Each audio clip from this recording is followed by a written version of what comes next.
Alright, YouTube. I took my truck four-wheel driving in a bit of the mud and a little bit of wet. Nothing too crazy, but as you can see, water got up in everything. So as it does when you go through the water. And now maybe I could show you. Now when I go over to start the motor, it just clicks. So there we go. Turn it on. Let's see if I can get you over here. See if it starts. Alright, well, it doesn't happen like that every time. So it just clicks.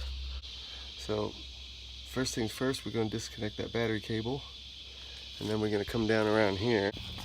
And you can see I've dropped this little flap right here. And that's your starter back there. Just get a closer look at it. So you can see a little black thing hanging down there, this little black nipple type looking thing. Well, that thing's a breather, and right there, and that shit gets all up inside the starter, and then it just clicks. So I gotta find a way to stop that from happening, because every time I get in the wet, my truck won't start. So I came down underneath, and you can see there's your bolts right there, and there's that little filter, that little black filter down at the bottom, right there.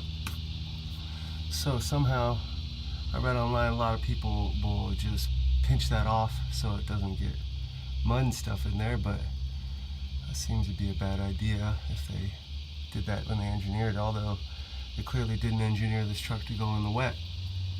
So I was told that those top bolts up there are going to be a bit of a bear to get off, so I got some, I'm going to spray them up, let them rest for a little while, wait till the engine cools down, because that's the manifold right there, burn the hell out of me, and see if I can't break this stuff loose and pull that starter out. Also, a lot of people said to pull the starter out through the bottom. Well, I don't know how the hell you're going to do that. You know, even with the factory bash plate out, there's not really much room under here to pull that out, and at the top, it's got the manifold in the way as well.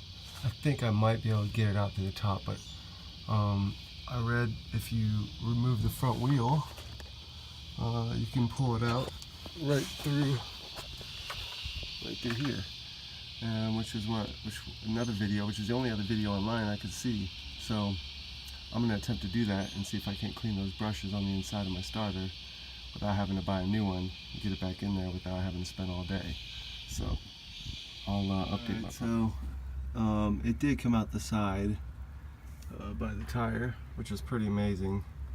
I ain't gonna lie, it was easy, but that top nut, you can't even see it, but that top nut right there is just it was almost impossible right up there because of this the header coming out. So, but there's just enough clearance behind the wheel hub to actually pull the starter out. And as you can see, the starter's right here. These are those little spongy things. Sorry, not spongy things. These are breathers. You can see where I've been beating on it to get it to start. So I have to take that out and get that solenoid sort of cleaned up a little bit. There's also let's have a look. There's one right there, and I thought there was two on this thing. Maybe there isn't. I don't know. Yeah, two of them right there. So right there, right there. Toyota's shit design flaw. How they make it, as it obviously can pull water in and then not run. So if you want to take your FJ in the dirt, you're gonna have to somehow pinch these off. I've heard people taping them up, or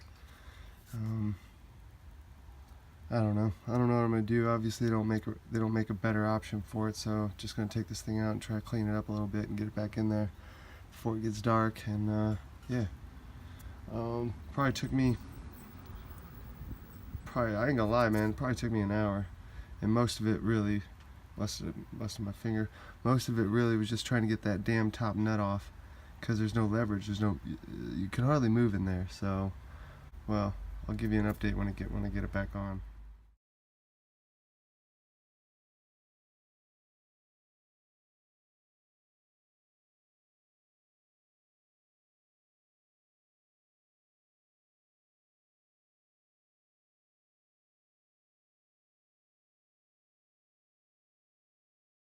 So I got everything back together and all obviously put that back together, shoved it back in pretty much the same way I got it out. Truck started fine, and yeah, no problems.